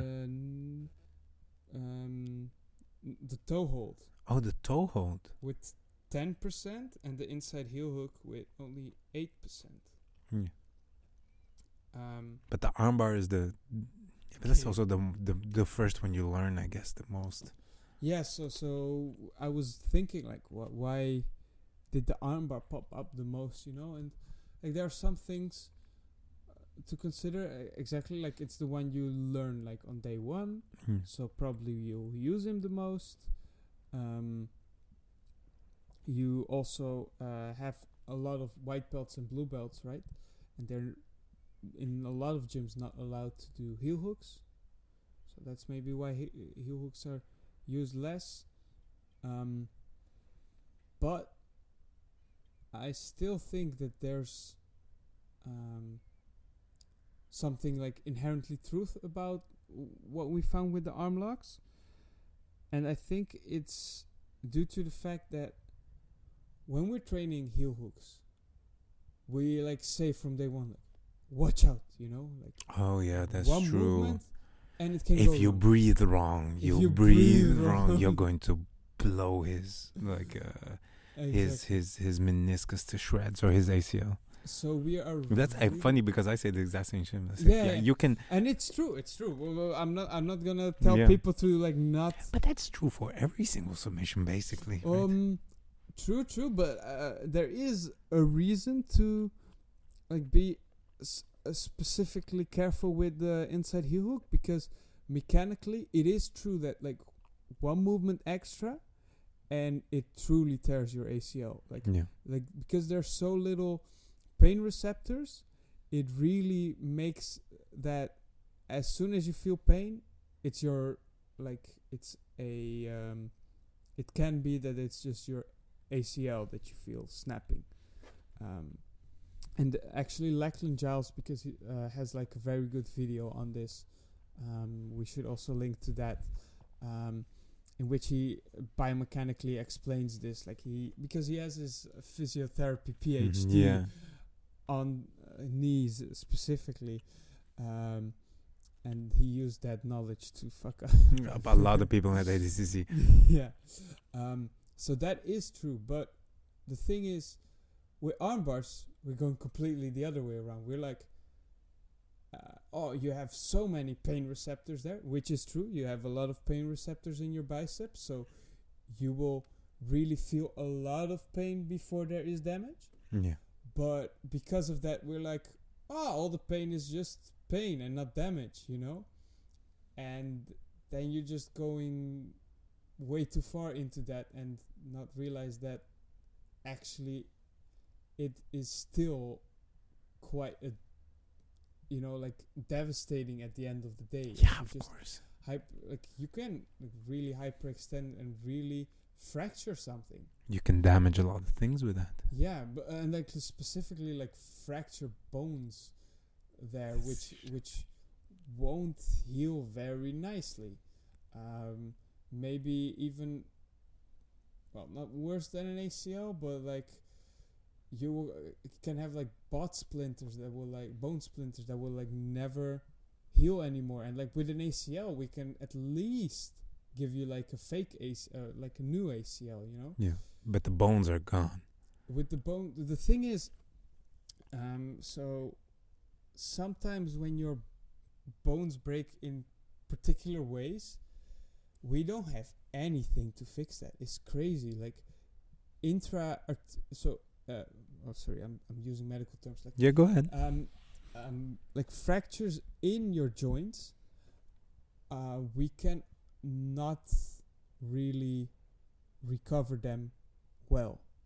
Like because if you have like let's say you break your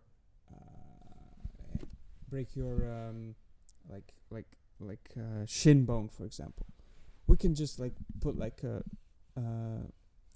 metal thing into that and like stitch it together. But if you have like micro fractures, like little fractures, different places in a joint, there's like no way we can put those back together, and then you're just living your life with a fucked up elbow for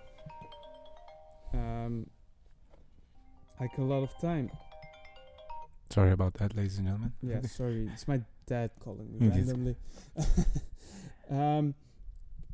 But where was I? Yeah, so Those are one of the injuries that I'm also most afraid of, because like arm wrestling has like this like a common break for them is a rotating break of the biceps bone. I don't know which bone that is. He's gonna tell me in a minute. Rotating. You mean in the forearm? You mean? No, not in the forearm, but I think it's once it snaps, it's like a rotating snap.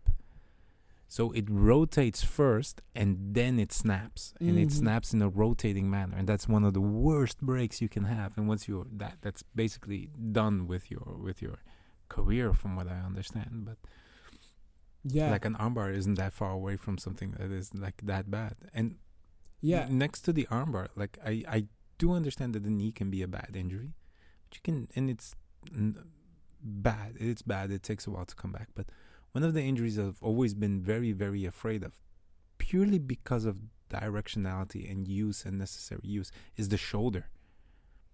I mean, the shoulder rotates and turns in so many ways. I mean, once you fuck that up and you lose a lot of mobility because of that, that's fucked up. I mean, you're going to be with a limited shoulder, or not able to use your shoulder at all. I mean, that's crazy. I think a kimura is way more devastating in the terms of how many things it's going to rip and dislocate and fuck up than a knee bar or a heel hook. I'm not sure if it's true. Like, again, this is me thinking. yeah. Let me think about that as well for a second. So if I think about the kimura specifically and what it breaks, like there are multiple ways it can break. Funny enough, like Daniel also talked about this, like you can even break the elbow with a kimura. Yeah, but there you go. That's how I think it's that much more like. But the thing is with those kimuras and stuff like that, there's some time between pain and actually breaking. Yeah. Whereas so with the heel hook, you still have less time between that. But what I wanted to get to is that we should like get out of the habit of, oh, it's just pain, so I'll just push through it, especially in training. And I think we should just like also then just tap, you know? Yeah. Accept that you lost the position, accept that you lost that little game or that interaction, and just go to the next one. Exactly what we talked about earlier, like what's the point of the game, you know? That's like, you know, like a tactical / physical interaction with each other, wherein one wins by getting into a better tactical strategy that suits his body well and suits your body less, and then you should just tap and say, oh, you've been the better man, and next time I'll have a better chance. You've made a bunch of mistakes before you got into that position. Yeah. I mean, you don't want to fix them right at the end. No. Start fixing them before. Like take one step back, then one step back, then one step back, and eventually you'll be able to prevent the whole thing. Yeah. So that's one part of it. So, and the other part of it is the other way around, that the person applying the submission is like, oh, well, arm bars are safe, right? I'll just jump into it.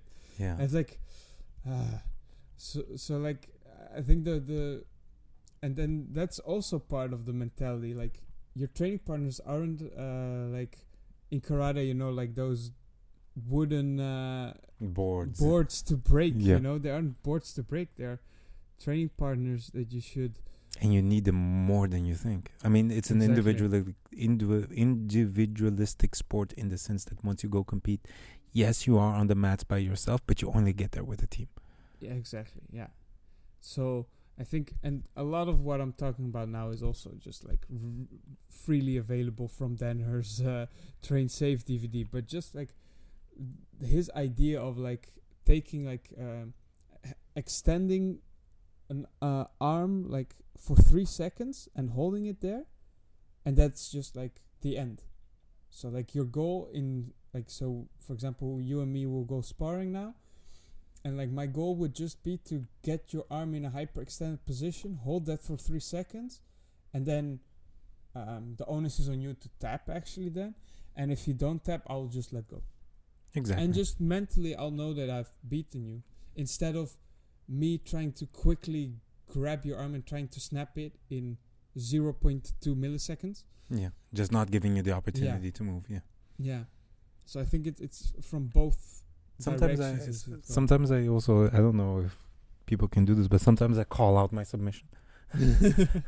That's also nice. That's also good. Right before I'm about to do it, I'll call out my submission because that's actually a good one. I've never thought about it, but I started doing it recently. But because I'm doing submissions that are very, very short in mobility, like mirror locks and stuff like that. Mm-hmm. So I'll be in the position to do it, and then I'll say, like, mirror lock, or I'll say, watch your arm, and then I start applying pressure, so that they're aware of, like, here it comes. Yeah, because of course sometimes, like, because in competition, of course, I just want to apply my armbar in 0.02 seconds. Yeah.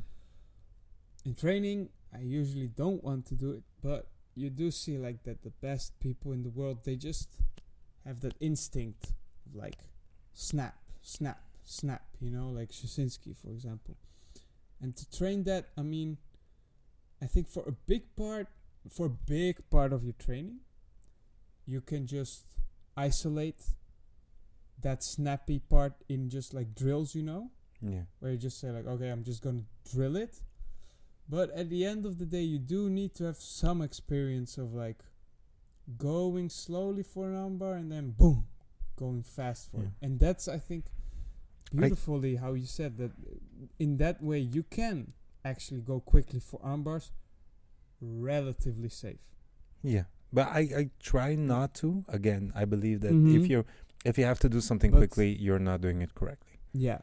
If you have to, because it's all about, like, the whole sport has always been, from the beginning to the end, all about control. Yeah. So control it. Control the position, control where it's going to, control everything. And I rarely extend an armbar on my students. I just grab the hand or the arm and just hold it in such a position for such a long time that they're going to go like, yeah, I can't get out. Yeah, exactly. And that's it. And I know in my head that if I'm in competition, I just rip through. Yeah. But then... And also, I don't try to, because I don't want to hurt people at competition either. It's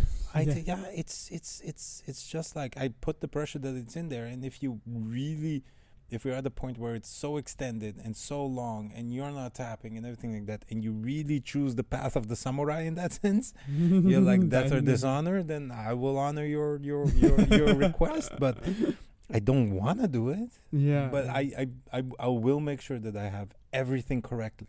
Yeah. And it should be enough to make you tap. And if you really go like break it, then it's a little bit less on me. Yeah. I feel. Yeah. So I think to conclude with the arm bars, I think that it's not a self-fulfilling prophecy, but the opposite. So because we're saying arm bars are so safe, they have become less safe. Yep. And they have become the least safe submission.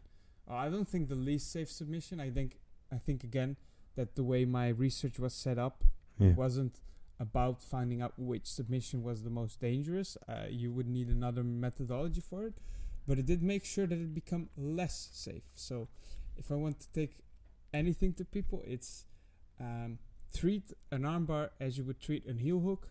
That way it will get safe again. Makes our armbar safe again. People. Make armbar safe again. Yes.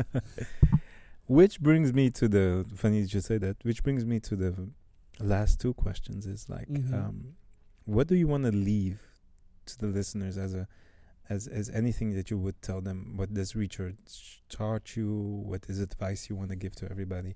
And it can be short or long, and it's up to you. So I think firstly, read my paper.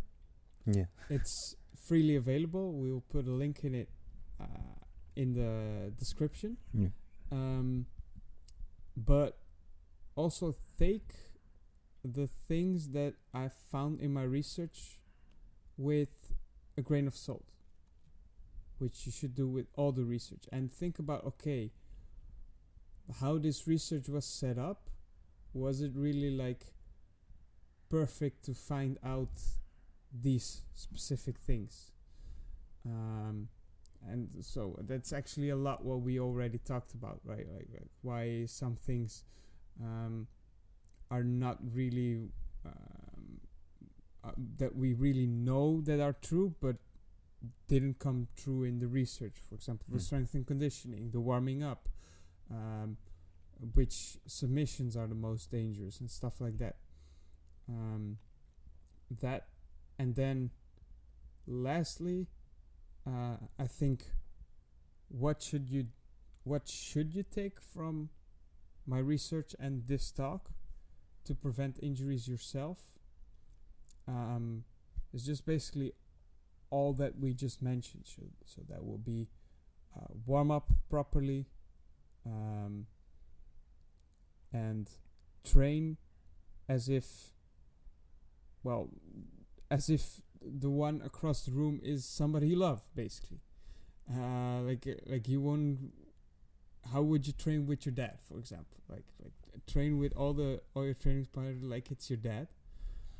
And then, lastly, what I would want to say, injuries are also just part of the game, as like the sports physician that I went to told me, and it's more about like your mentality to get through it and the necessary learning that you will get from it.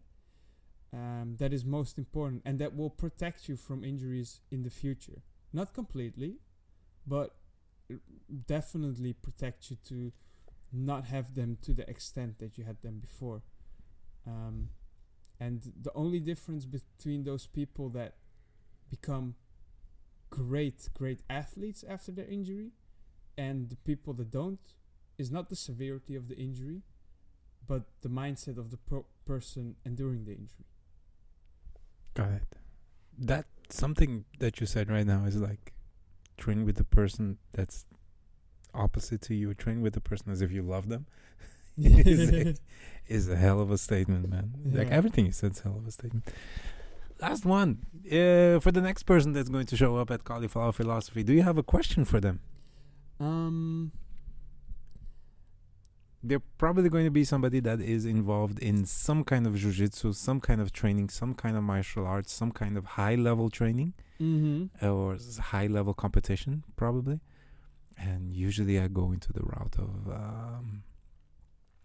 the philosophical questions about it. Also about their training. I'm very interested about that. How they train, yeah. And theologically also, like what do they believe in once they go into training? Yeah. I think because like I'm specifically like on injuries, right? I'm the injury guy. So I would like to ask them what their worst injury was. Yeah. Why they think it happened. Yes. And what they learned from it. And how did they get what they learned from it, how did they get out of it, what do they take from it? That's my question. It's a beautiful question. I'll keep that one. Yeah. Boris, thank you very much. Another episode of Cauliflower Philosophy done for you guys, and Boris was gracious enough to sit with me for now we did almost a total of 2 hours. Awesome. Like man, it was just lovely being here, like talking with you. And if we ever get like into new research, I would love to get back Come to back it. immediately. Or after my ADCC win, I would love then to you're get going back. to sit down here and talk about definitely. that, so we can do the episode of the Return of the Jedi. Yes, definitely. Return of the Sith. I don't know.